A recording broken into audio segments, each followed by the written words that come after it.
I had lived in the Sunset Meadows community for over a year, and in that time I had witnessed Mrs. Denise Rurick's behavior firsthand.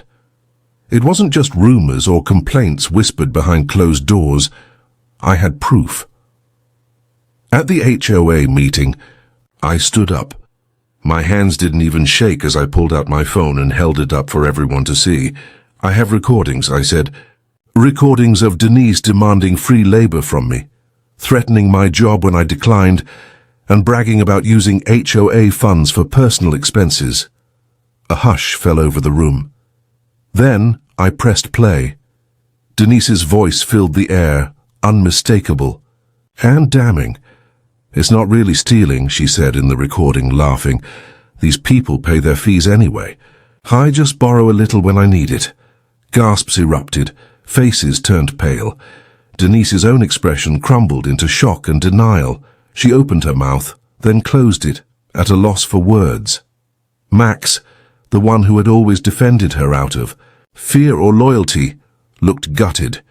You could see it hit him all at once. His reluctance to confront her had allowed this disaster to unfold. Denise tried one last desperate play. "Fine," she screamed. "I only borrowed the money. I was going to pay it back. Everything I did was for this community." But it was too late. The vote to remove her from all HOA positions was swift. 38 in favor, 2 against, and 3 abstentions. Denise was banned from community meetings and stripped of any authority.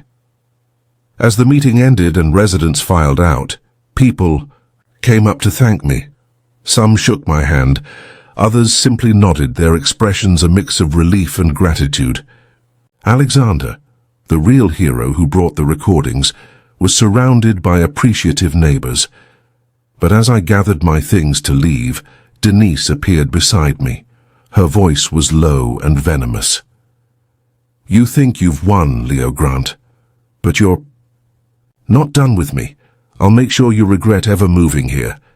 It was a threat, personal, bitter, and terrifying. In the days that followed, Denise launched a smear campaign. She called me a tech-savvy con artist, claimed I faked the recordings to seize power in the HOA. Some of her old allies, like Mrs. Kowalski and Mr. Thompson, bought into the story. Suddenly, my morning jogs came with suspicious stares and silent hostility. I knew Denise wouldn't give up easily. So I set a final trap. I reprogrammed the community gate. A new access code system was put in place. If someone failed to enter the correct code 3 times, the gate would lock down, trigger an alert to Max, and send out a text to the whole community. Thanks to Denise Rurick for no longer being HOA, leadership gate access has been normalized. It was bait, and Denise's ego would never let her ignore it. Sure enough, the next evening, my home security system pinged me. Movement at the gate. I opened the live feed and there she was, Denise, dressed in dark clothes, looking around nervously. She approached the keypad and started punching in codes. The old community code, her phone number, her birthday. 3. Wrong tries. The gate locked down. Red lights flashed. A robotic voice rang out. "Security lockdown initiated. Unauthorized access detected." She jumped back like the keypad had bitten her. The alert was sent to Max. Everything was on camera. Max called me immediately. "Leo," he said, exasperated. "She tried to break into the gate system. The footage is undeniable." We met at the community center. He showed the footage to me again, then called an emergency meeting for the next morning. This time the residents came not for gossip or debate. They came for resolution. Max played the security footage. Denise, once again, caught in the act, trying to hack into the very system she claimed I was sabotaging.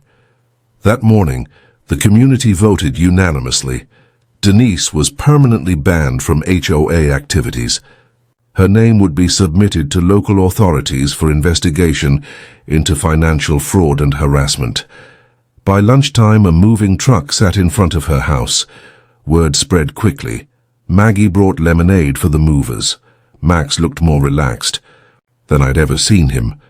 Residents stood at their porches watching, a quiet celebratory farewell to tyranny. But Denise wasn't done yet. Just as the movers began hauling boxes, she appeared, storming down the street in a rumpled floral dress, sunglasses hiding her eyes, hair unkempt. She marched to the gate, ignoring the silent crowd of neighbors watching. She started punching in codes again, her number, old passcodes, whatever she thought might work. Each failed attempt made her more erratic.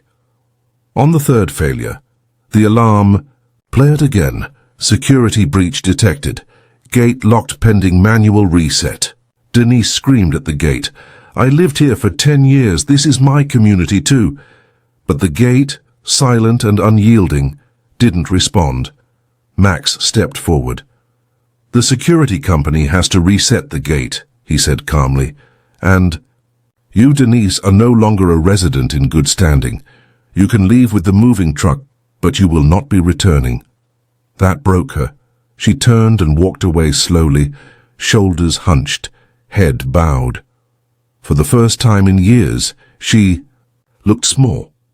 That evening I hosted a small celebration. Alexander was there. He'd received commendations at work for his bravery. Maggie was already planning her campaign for HOA board. We laughed, we toasted, and we looked out at the gate, now a symbol of fairness and security.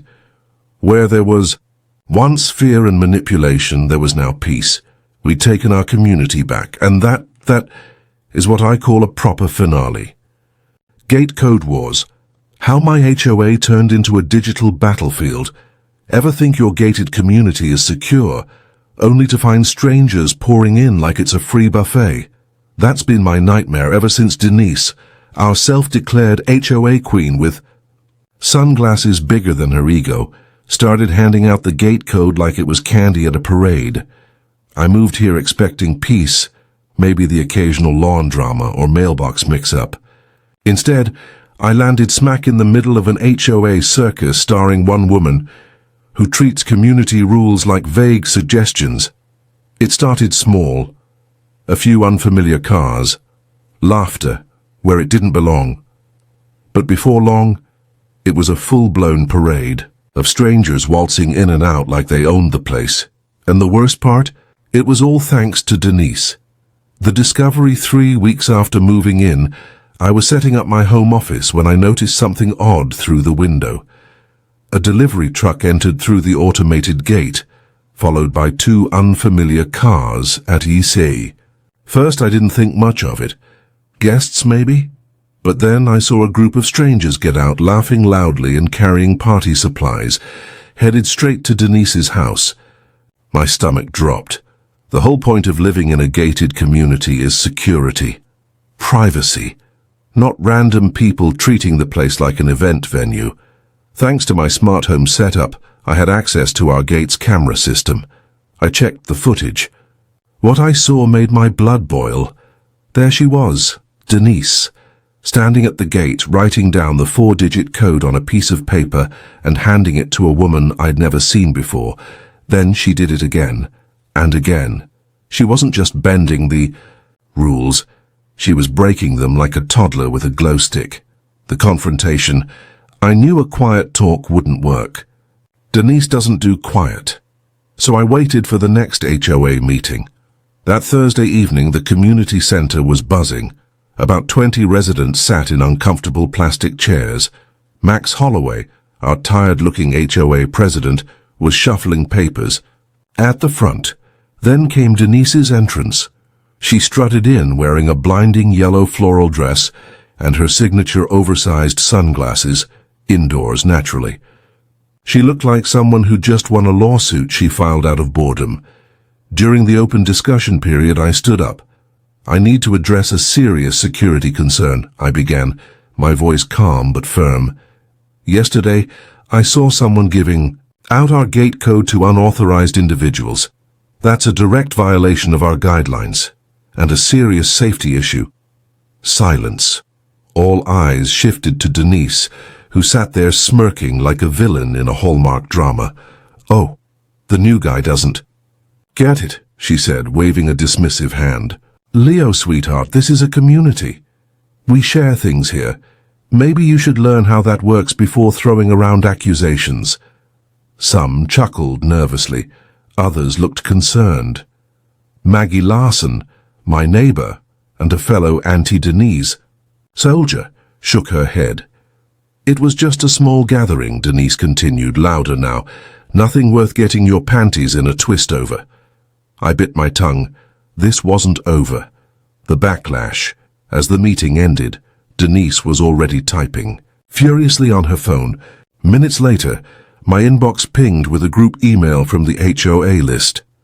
Subject: Community Harmony. It has come to my attention that certain new residents are attempting to disrupt the peace we've worked so hard to build. Anyone continuing to stir up drama will face appropriate HOA fines and disciplinary action.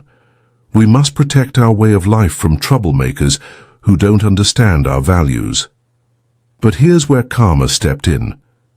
In her rush to send the email, Denise forgot to hide her personal info. Her cell phone number was right there at the bottom, and just like that, I had the perfect tool for revenge, digital payback being. A smart home consultant has its perks, especially when your neighborhood gate system happens to be something you helped upgrade. That night, I sat at my desk and pulled up the system's back end. First, I set the gate code to 0123, the last 4 digits of Denise's phone number. Then the fun part. I programmed a notification system to ping her phone every single time the code was used. Just a polite message. Gate opened. Timestamp. Time, no threats, no clues. Just constant reminders. But I wasn't done. I added one more feature. If someone entered an incorrect code, the system would automatically email Max, our HOA president, unauthorized gate access attempt by Denise R. Timestamp.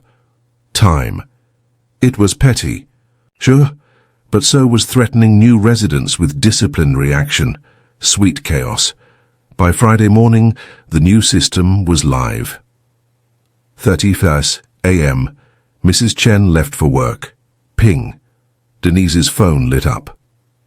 05 a.m. The mailman. Ping. 17 a.m. Another resident. Leaving for yoga. Ping, with 43 homes in the community. Her phone blew up like a slot machine on a lucky streak. By noon I heard shouting from Denise's house. I peeked out the window and saw her waving her phone, pacing on her porch in a fury. She looked like she was trying to summon a manager from the sky. And the best part, that was only the beginning. Because while Denise had made this personal, I had made it programmable. So tell me, what's the wildest thing your HOA has ever pulled? Because if I'm living in this soap opera, I need to know I'm not alone. Drop your horror stories below, because I've got more tech tricks, and Denise hasn't even hit stage 2 yet. Stay tuned. That evening I sat alone in my dimly lit living room, the bluish glow of my security monitor flickering across the walls. Outside, the wind rustled through the hedges, and the occasional glint of headlights passing through the gate reminded me how little control I had left. I rewound the footage, then replayed it, again and again, like I could somehow catch the moment where this all turned against me, where a simple call-out at a neighborhood meeting had spiraled into social exile, legal threats, and a campaign of whispers. I'd wanted to make a point. I'd wanted accountability. What I got was psychological warfare with a floral-dressed general who knew how to weaponize perception. Denise had the upper hand now. She'd reset the gate code, filed a complaint, spread enough rumors to make people flinch at the sight of me, and now she was playing her most dangerous card, calling in the law. If the police knocked on my door because of some trumped-up stalking accusation, it wouldn't matter how tech-savvy I was or how justified my actions had been. That kind of stain doesn't wash out. The worst part? I had no proof. Everything I'd done was clean, smart even, but discreet enough that any evidence was circumstantial. The gate logs, easily dismissed. The notifications. She could say someone spoofed her number. The HOA fine. Max signed it, not her. She was untouchable. I rubbed my eyes and leaned back in the chair, the leather creaking beneath me. I couldn't fight this the way I'd been fighting it. Not through clever code tweaks or passive-aggressive system alerts. Denise wasn't just a neighbor. She was a chess master in oversized sunglasses, and I'd walked into her game with nothing but pawns, but I wasn't out of moves yet. The key was simple. If Denise was going to twist the truth, then I had to unmask it, publicly, irrevocably, no more quiet tricks. I needed the truth laid bare where everyone could see it. I needed people to hear her in her own words, and I knew exactly how to do it. The next morning I called Alexander. "Hey," I said when he picked up. "You still in?" He didn't hesitate. "She's been giving me hell all day again. Let's do it." We met just outside the community fence, in the small dirt patch where Amazon and FedEx drivers sometimes park to organize their deliveries. I handed him a small, discreet black device, something I'd picked up for testing back when I was working a contract for a home surveillance company. A voice recorder, barely the size of a thumb drive. Motion activated. Long battery life. "You're not going to plant a wire on me, are you?" Alexander asked, half joking. "Only if you're wearing a tux," I replied. "Just slip this in your jacket pocket when you do your next delivery. She talks a lot when she's yelling, right?" He nodded. Non-stop. "Then just listen, and let her bury herself." That afternoon, Denise ordered 3 packages. We both knew she would. She was always in the mood for retail therapy after a day of social manipulation. Alexander walked up to her door, rang the bell, and sure enough, she opened it, with her usual brand of fake charm dipped in venom. I didn't hear the conversation. I didn't need to. But when Alexander came back, he was grinning like a man who just struck oil. She said, and I quote, "That little creep Leo thinks he's smarter than me, but let's see how smart he looks when the police start knocking." I told them he was filming me through my window like a pervert. That should get him out of here. I felt my stomach twist. It was one thing to suspect what she was doing. It was another to hear her say it. "Got it all?" I asked. He held up the recorder. Crystal clear. Now it wasn't just my word against hers. It was her word against herself. The next HOA meeting was a week later. This time I didn't just show up early. I came prepared. The room was full again, maybe fuller than usual. Denise had clearly invited extra people, hoping to crowd the space with her supporters. She stood near the coffee station, doling out stale cookies like she was buying votes, but I didn't speak during the open discussion. I waited, patient, calm, until Max, as usual, asked if there were any final concerns before the meeting closed. I stood. "I'd like to play a short recording," I said, my voice steady. Denise laughed. "Oh, how cute. Are we doing community theater now?"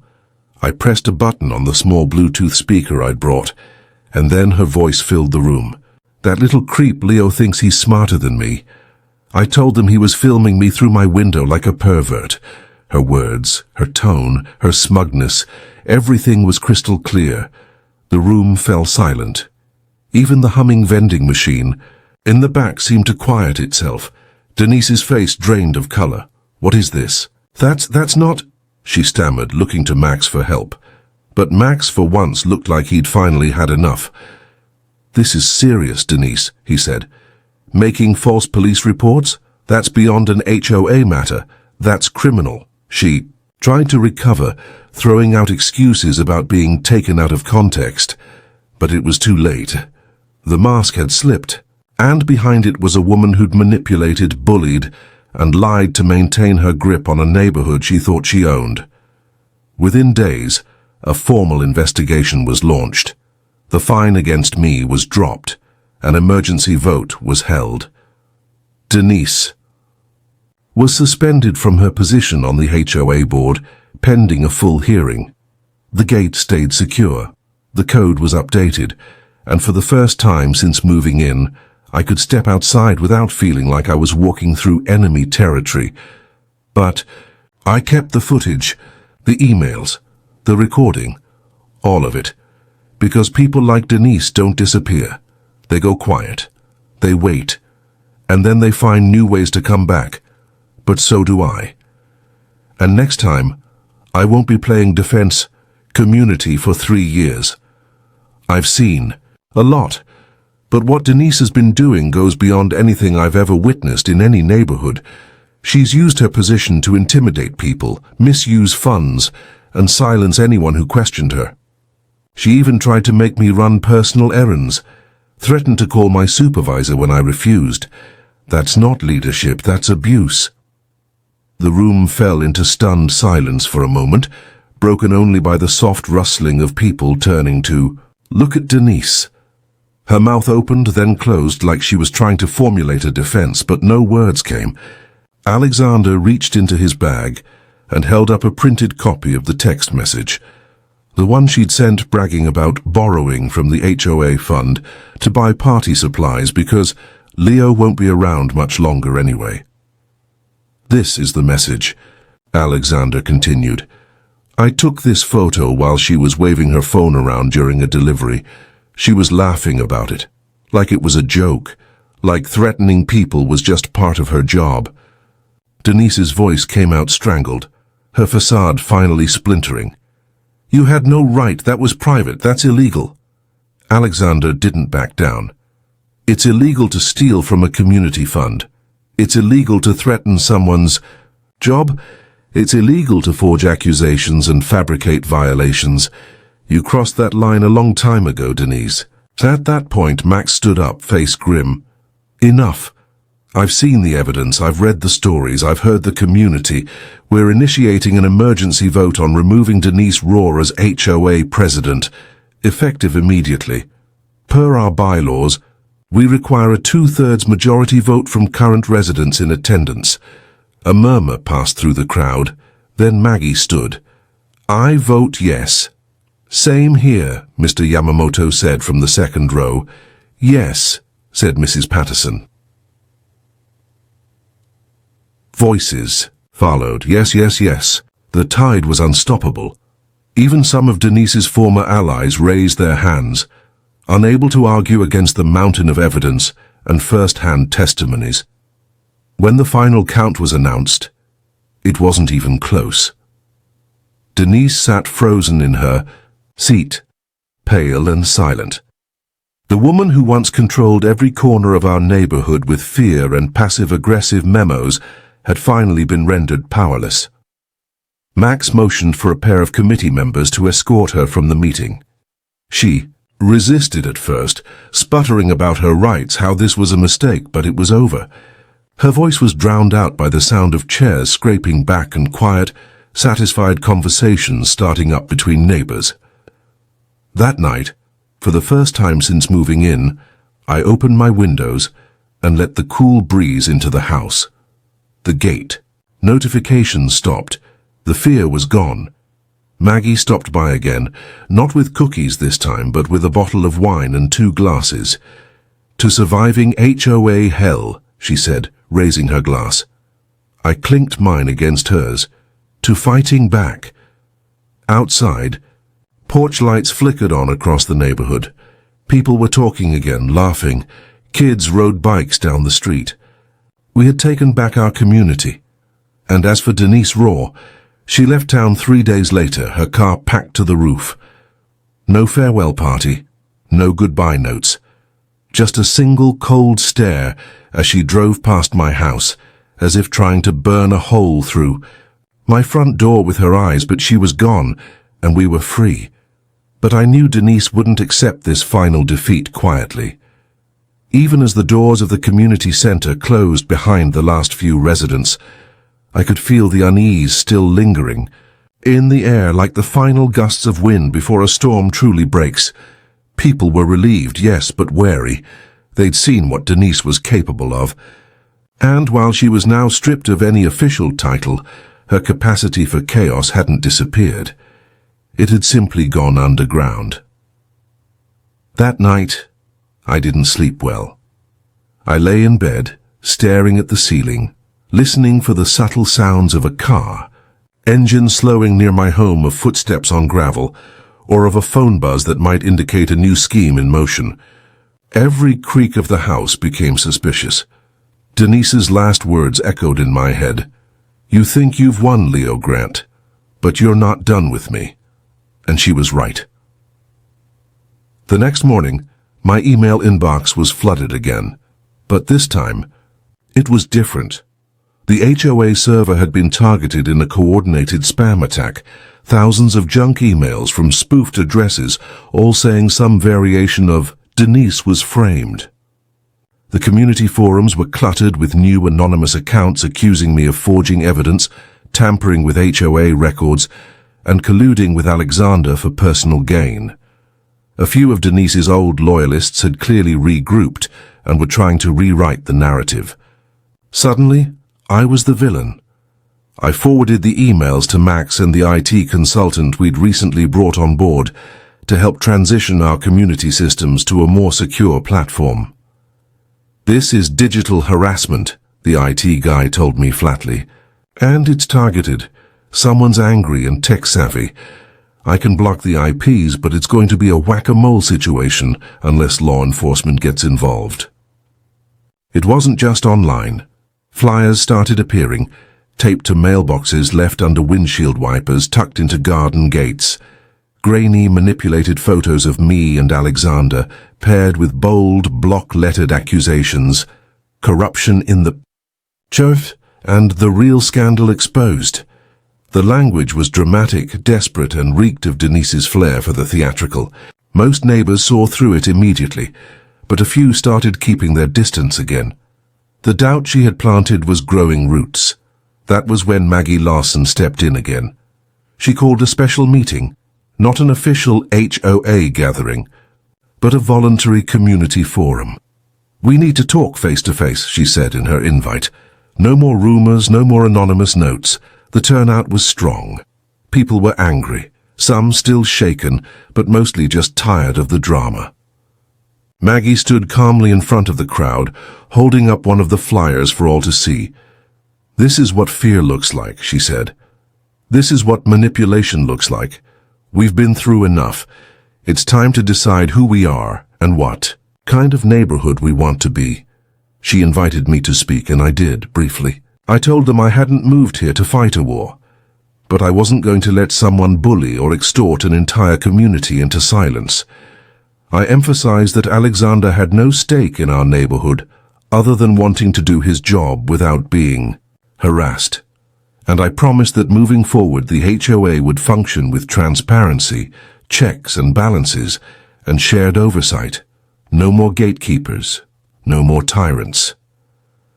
After that meeting, something shifted. The flyers stopped appearing. The fake accounts on the forum went quiet.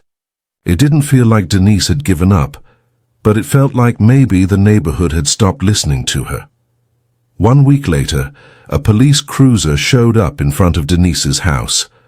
I stood at my window, watching as 2 officers knocked on her door. She didn't answer at first, but eventually she stepped outside, clearly caught off guard. The conversation was short. She didn't get arrested, not that day, but she was handed a formal notice, a subpoena related to HOA fund misuse and digital harassment complaints. Whether it came from Max, the IT consultant, or some combination of both, it meant one thing. This wasn't just a neighborhood dispute anymore. It was legal now. For the first time in months, I felt like maybe I could take a breath.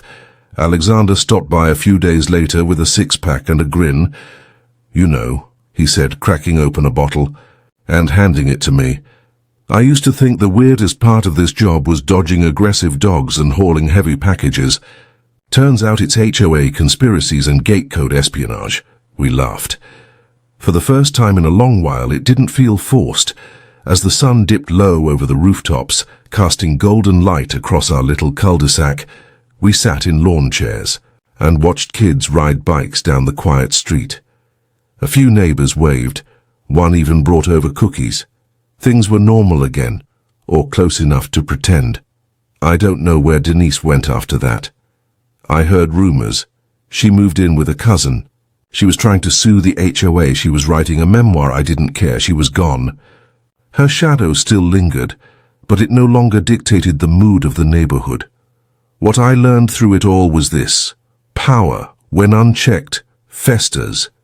But communities, real ones, can stand up and heal.